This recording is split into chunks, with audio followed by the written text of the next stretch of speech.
Bună ziua, dragilor, și bine v-am regăsit pe canalul nostru Gust și Savoare. Astăzi vom realiza împreună o nouă rețetă dedicată sărbătorilor pascale. Rețeta prezentată astăzi, și anume ouă vopsite cu tehnica șervețelului, este o metodă inedită de a decora ouăle. Am ales această metodă de a vopsi ouăle pentru că este o metodă rapidă și non-toxică, iar copiii sunt foarte încântați de rezultatul final. Pentru această rețetă avem nevoie de ouă albe, șervețele colorate cu tematică de Paște, un albuș de ou și o pensulă.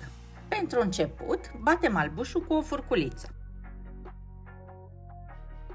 Șervețelele se desfac de straturile albe și se decupează diversele forme pe care dorim să le lipim pe ouă. Ouăle se spală, se fierb, iar apoi se lasă la răcit. Punem șervețelul decupat pe suprafața oului.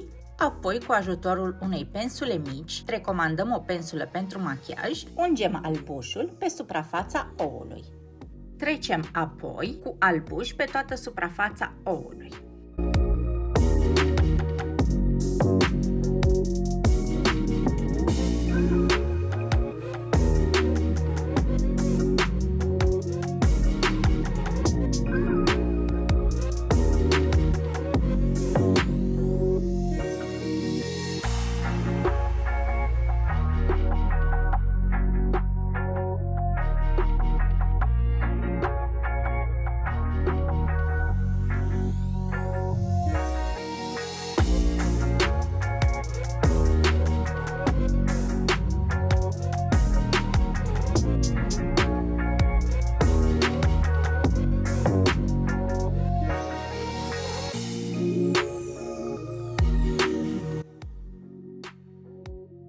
Repetăm cu un alt model.